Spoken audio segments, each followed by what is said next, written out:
Red ప్రస్తుతం తాజా సమాచారం టీడీపీ నేత బోడే ప్రసాద్ మీడియాతో మాట్లాడుతున్నారు. లైవ్ లో చూద్దాం.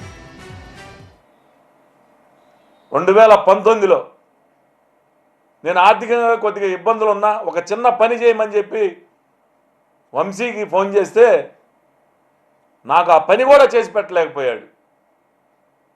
ఒకటికి 2 సార్లు ఫోన్ చేస్తే ఇసుక్కున్నాడు.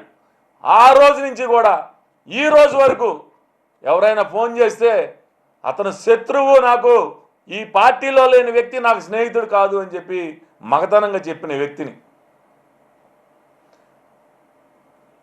ఈ విధంగా నా మీద దుష్ప్రచారాలు చేసి మీకు ఏదైనా లబ్ధి పొందాలి అని ఉంటే నేనే వచ్చి అధిష్టానం దగ్గర చెప్తాను కావాలంటే. కానీ నిత్యం ప్రజల్లో ఉండే వ్యక్తి మీద ఈ విధంగా బురద చల్లటం అనేది నిజంగా ప్రజలు ఏదో ఉందేమో అనుకునే భ్రమలో కల్పించే విధంగా మీరు మాట్లాడుతూ ఉన్నారు అని అంటే నేను ఇంక ఏ విధంగా మిమ్మల్ని దూషించాలో కూడా నాకు అర్థం కావట్లా. నేను ఏ రోజు కూడా ఏ వ్యక్తిని సంస్కారహీనంగా నేను మాట్లాడలా. సంస్కారహీనంగా మాట్లాడే సంస్కృతి నాకుంటే కొడాల నాని మీద మాట్లాడతాను, వల్లభనేని వంశీ మీద మాట్లాడతాను, మీ మీద కూడా మాట్లాడతాను. నేను సంస్కారహీనుడి కాదు కాబట్టే నేను నిత్యం ప్రజల్లో ఉన్నాను,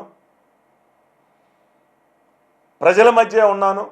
అధిష్టానం నన్ను గుర్తిస్తుంది, నాకే అవకాశం కల్పిస్తుంది. నేను పార్టీ అంటే ఒక డెడికేటెడ్గా, ఒక క్రమశిక్షణగా, ఒక డిసిప్లిన్గా పని చేయాలి. చంద్రబాబు నాయుడు గారు ఏది చెప్తే అది పని చేయాలి, అదే చేయాలి అని ముక్కుసూడితనంతో పనిచేయబట్టే ఈరోజు నేను నష్టపోయానేమో అని అనుకుంటా ఉన్నా. దయ ఉంచి మీకేదైనా శత్రుత్వం ఉంటే నా ఎదురుగా వచ్చి దాడి చేయండి. నేను కనీసం పోలీస్కి చెప్పను, ఇంకొకరికి చెప్పను. లేకపోతే వచ్చి అడగండి, వివరణ ఇస్తాను. అంతేగాని మీరు ఈ విధంగా బురద కార్యక్రమం 2014 నుంచి 19 వరకు కూడా నా మీద విషం కక్కారు. నేనేదో 100 కోట్లు సంపాదించానని, 1000 కోట్లు సంపాదించానని. మరి ఎట్లా వస్తాయో నాకైతే అర్థం కాదు. నేను ఎక్కడైనా ఏ ఒక్క కాంట్రాక్టర్ దగ్గర కానీ లేకపోతే ఇంకో చాట కానీ ₹1 కమిషన్ తీసుకున్నట్టు కానీ అవినీతి చేసినట్టు కానీ మీరు నిరూపిస్తే నేను రాజకీయాల నుంచి తప్పుకుంటా. ఎందుకనంటే నీతి నిజాయితీతో పనిచేశాం కాబట్టే ఈ పౌరుషంతో మాట్లాడుతున్నా. ఇసుక చెప్తున్నారు, ఇసుకలో దోచుకున్నాడని. ఉచిత ఇసుక విధానంలో ఏముంటుంది దోచుకునేది? ప్రొక్లైనర్ 200కి లోడింగ్కి పెడితే ఆ 200 లోడింగ్ నేను కాకపోతే ఎల్లయ్యో పుల్లయ్యో ప్రొక్లైన్లు పెట్టుకుంటాడు. ఆ ₹100 ₹200 ఆ కూలి తీసుకుంటాడు.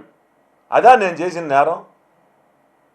అది కూడా తప్పే అనుకుంటే ఏది కూడా నేను భవిష్యత్తులో నేను ఒకటే చెప్తా ఉన్నా, మీ వలన పార్టీ ఒక నిబద్ధత గల నాయకుడిని కోల్పోయే ప్రమాదం ఉంది.